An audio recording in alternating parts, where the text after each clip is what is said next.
എല്ലാവർക്കും നമസ്കാരം. അപ്പോൾ വളരെ സന്തോഷമുള്ളൊരു ദിവസമായിരുന്നു ഇന്ന്. ഞാനൊരു പുതിയ വണ്ടി എടുക്കുകയാണ്. അപ്പോൾ നമ്മുടെ ട്രാവൽസിൻ്റെ, അതായത് ശങ്കരാസ് ട്രാവൽസിൻ്റെ കുടുംബത്തിലേക്ക് നമ്മുടെ ഒരു പുതിയ മാരുതി എർട്ടിഗ 7 സീറ്റർ ഇപ്രാവശ്യം വണ്ടി എടുക്കാൻ പോയപ്പോൾ ഫാമിലീനെയും കൂട്ടിയിട്ടുണ്ടായിരുന്നു.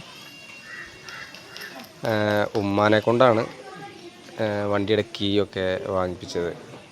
ഇനി എല്ലാവരുടെ സപ്പോർട്ടും പ്രാർത്ഥനയും സഹകരണവും എല്ലാം ഉണ്ടാവണം. എല്ലാവരും കൂടെ നിൽക്കണം. ടാക്സി ഫീൽഡിലേക്ക് വന്നിട്ട് 15 വർഷത്തിൻ്റെ മീതെയെങ്കിലും എല്ലാ കാര്യങ്ങളും പഠിച്ച് അതിൻ്റെ പോരായ്മകളും എല്ലാതും പഠിച്ച് ഇപ്പോഴാണ് ജീവിതം എന്താണെന്ന് ശരിക്ക് അറിഞ്ഞത് 40 വയസ്സായപ്പോൾ. അതുകൊണ്ട് ഒരുപാട് അനുഭവങ്ങളും കാര്യങ്ങളൊക്കെ ഉണ്ട്. അതെല്ലാം തിരുത്തി ഇനി നല്ലൊരു ടാക്സി ഡ്രൈവറായും നിങ്ങളുടെ ഒപ്പം നിന്ന് മുന്നോട്ട് പോകണമെന്ന് ആഗ്രഹിക്കുന്നു. Thank you.